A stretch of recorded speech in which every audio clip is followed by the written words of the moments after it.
Fordola, have you been waiting here all this time?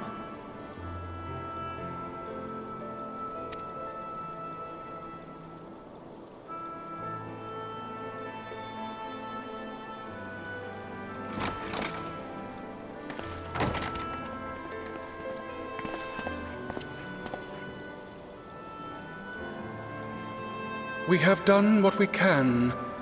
The rest is up to him. May we see him?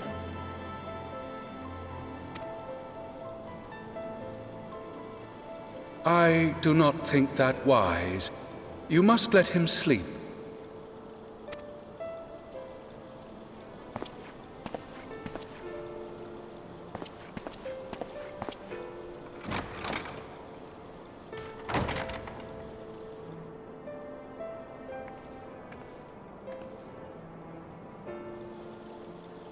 Thank you for bringing him back. He owes you his life. I just wish I had been there. Perhaps, I don't know, perhaps I could have... Could have what? Got tempered? Don't flatter yourself. You can't save everyone. No one can. Not even the warrior of bloody light. People die all the time, for no good reason. And those who take up the sword die quicker than most. If you're going to shed a tear every time a soldier falls on the battlefield, you'd best stay away. It's no place for the weak of heart.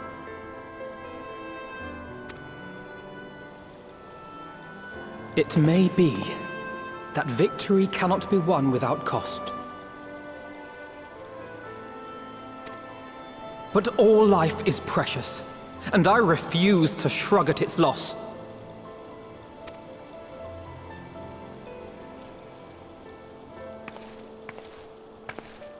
All life is precious! Oh, you need to grow up, little man. Before your sparkling ideals get everyone killed.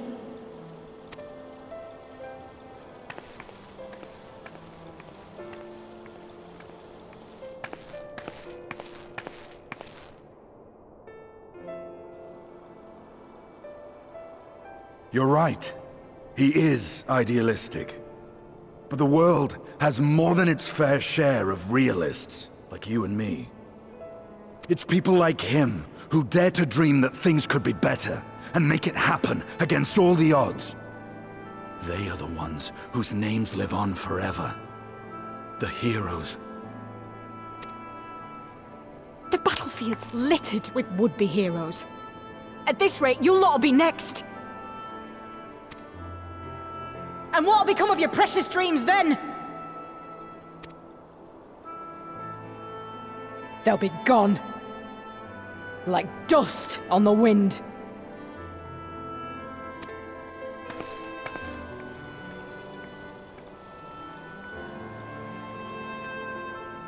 Dreams worth fighting for don't die so easily.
Your Grace, pray forgive us our lateness. Think not of that. I understand a close comrade of yours was wounded in the line of duty. It was at the Alliance's behest that he risked all, and we are grieved to hear of his condition. Rest assured, he will receive the finest care our chirurgeons can provide. On that you have my word. Now, we would share with you the findings of the mission. Pippin, pray relate to our guests the details of Fordola's account.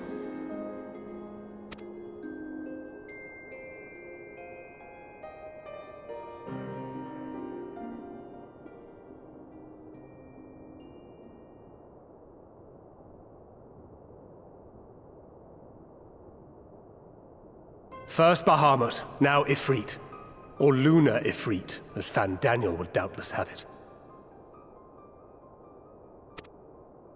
'Tis now all but certain that the towers were conceived to facilitate the summoning of primals by those imprisoned within. Less certain is the means by which the Telophoroi constrain the wills of said entities to enact their designs in defiance of the pleas of their victims. Mayhap they do not. If mere proximity to the towers is enough to make loyal servants of the Empire's mortal enemies, it stands to reason that the same is true for those held captive. They invoke their gods for the good of Garlemald, and in their disturbed state of mind, summon a primal whose form reflects their own alteration. It all begins to make sense. Upon closer inspection, I realized that the towers bear a striking resemblance to a much larger structure which Urianger and I observed from afar during our visit to the Imperial capital.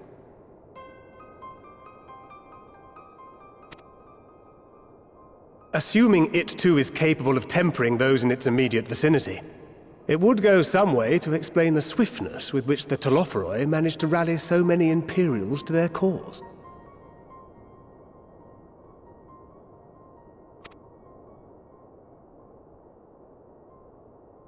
While the situation in Garlemald is indeed troubling, I fear we have more immediate concerns. Ifrit was not the only primal summoned. At approximately the same time, observers at several other towers bore witness to the emergence of further such entities.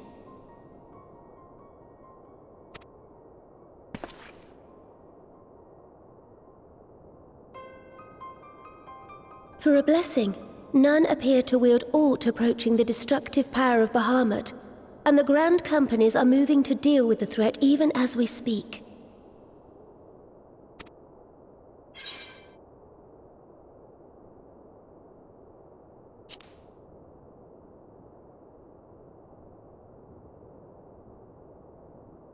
Though we are aware that the task will not be easy, we would call upon the Scions only as a last resort. Pray, conserve your strength for now. After all, it was not so very long ago that you rid us of Bahamut. On which note, I am pleased to report that our talks with the Amalja have reached an agreeable conclusion. They have pledged their full support to our cause. It is our hope that this historic agreement will encourage other tribes to join us at the negotiating table. And I know that I speak for all of the Allied leaders when I say that we will welcome them with open arms at such time as they do. Of course, this was only made possible by the feats of heroism performed at Paglfan. Moreover, we shall not allow the sacrifices of those fallen in battle to have been made in vain. As hope leads to victory, shall victory lead to a new dawn for Eorzea.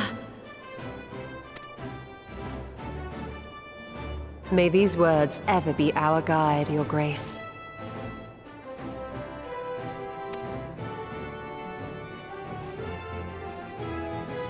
Now, if you will forgive me, I must consult with the Syndicate on the matter of our new allies' integration. Till next we meet, my friends, I bid you safe travels and blessed respite.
Welcome back.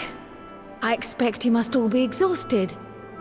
Ere you take your rest, however, I would beg a moment of your time.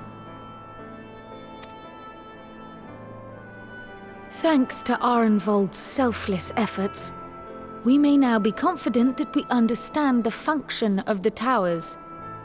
But many questions remain regarding the reason for the summonings, and what lurks behind the looming edifice in Garlemald. Until such questions are answered, we will struggle to devise an effective strategy for thwarting the Telophoroi's stated aim. Nothing less than the destruction of this star. And so, given the gravity of the situation, I move that we petition the aid of Sharlayan.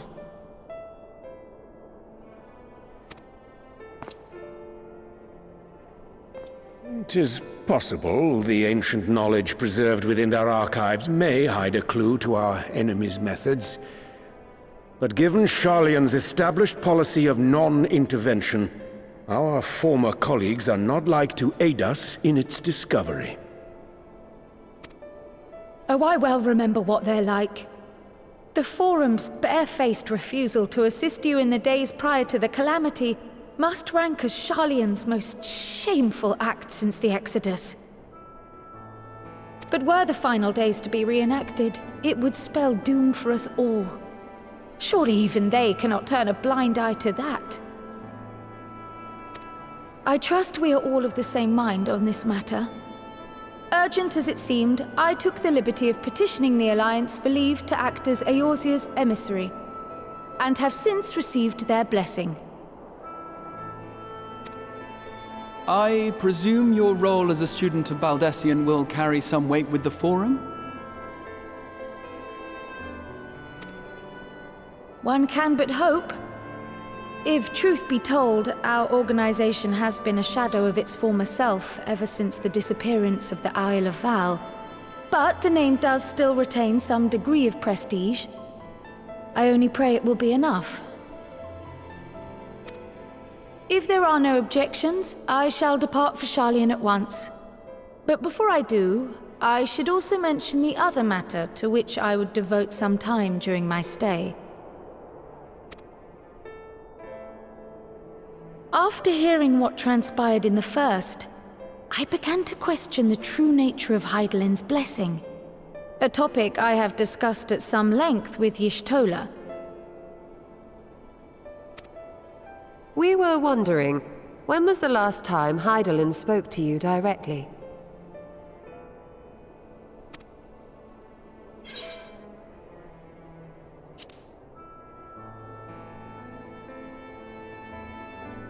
When you regained her blessing, was it not? But never since. Not in all your time in the First, when you faced the Unsundered, the very heart of Zodiark. History shows us that Hydaelyn is able to awaken the echo in her chosen, convey her will directly, and grant the blessing of light. To our knowledge, however, she has not sought to intervene in man's affairs for some considerable time. Might not the explanation for that lie with her choice of champion? Mayhap she is content to trust in his judgment. Mayhap she is. But following my initial discussion with Kryl, I made inquiries of my own, and as far as I'm able to tell, Hydaelyn has not made her will known to anyone. During my time in the First, the Oracle of Light spoke to me through Reen. But that was not the will of Hydaelyn. It was Minfilia herself. Indeed. And while she and Hydaelyn were inextricably linked, Minfilia yet acted of her own volition. A messenger, yes, but one who spoke with her own voice. I wonder, could Hydaelyn's silence suggest the presence of some disruptive force, perhaps? Some obstacle to communication? While I share Urianger's high opinion of your conduct, I see no reason why she would deny you her guidance altogether. Then again, who am I to say? The fact is, we simply don't know. But if the explanation is to be found anywhere, I can think of worse places to look than the archives of Sharlayan, and their research on the Ethereal Sea in particular.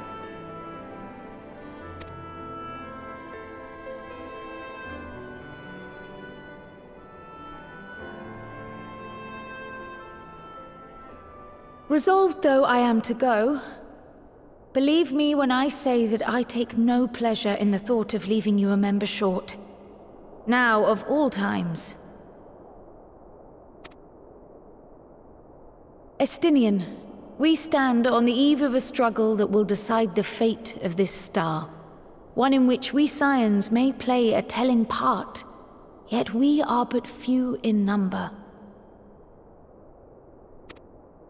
And so I must ask you again, will you join us?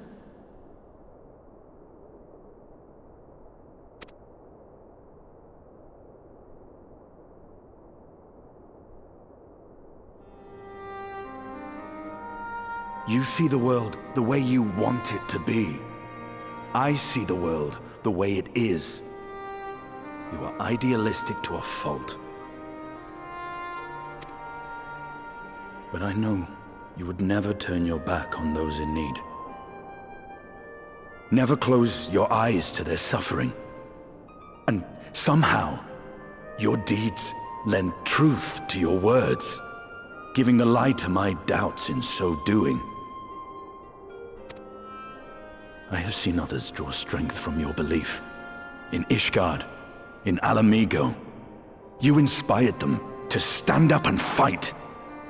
To win, no less.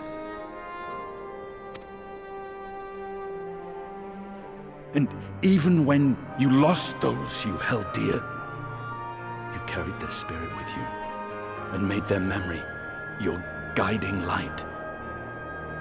The burden of so many hopes and dreams would be too heavy for most to bear.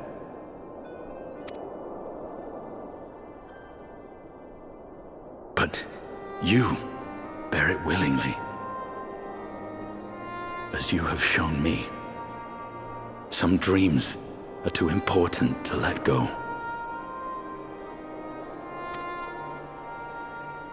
If you have need of my strength, it's yours. After all you've done, how could I refuse?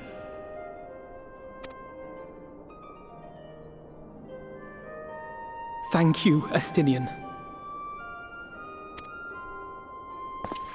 Whatever challenges await us, I shall not falter. You have my word.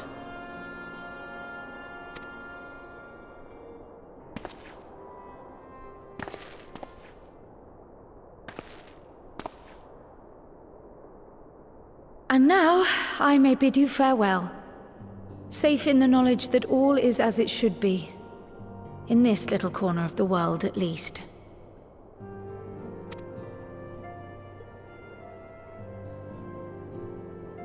You will be sorely missed.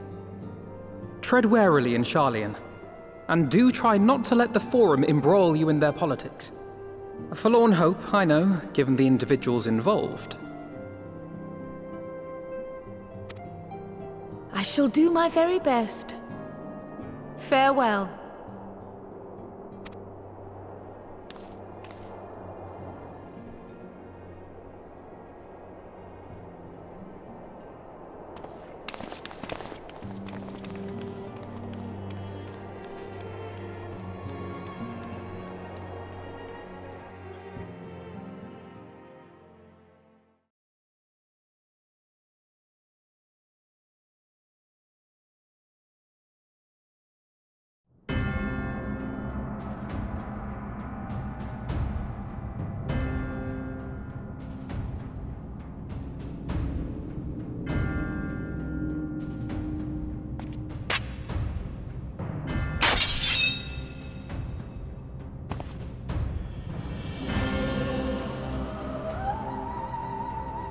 Well, does this one meet with your approval?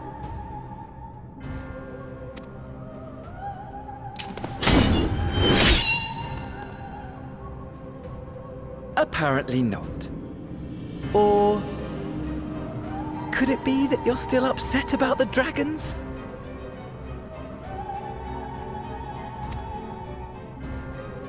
You are unwise to remind me of so costly a failure.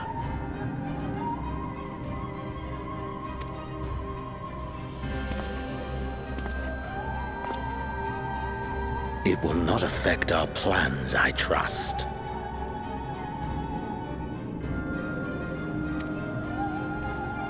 Oh, hardly at all. Though, admittedly, the chances of us being able to procure any more Mericidian dragons are rather slimmer following Tiamat's reappearance.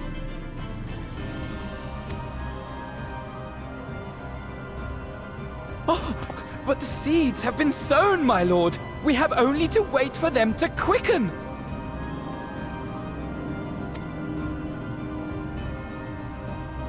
Speaking of preparations, is it safe to assume that you will be ready to control you-know-what? The hour draws nigh. This nation, forged for Ascian ends, will finally prove its worth. A mighty empire, now no more than an instrument of this star's destruction. What a pleasure it will be to put it to use. Which brings me back to our earlier topic. My lord, while I appreciate that it is not an easy decision, it really is past time you chose your weapon.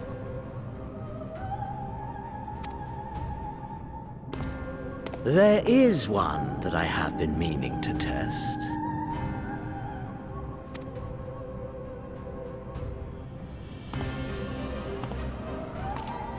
Well, well.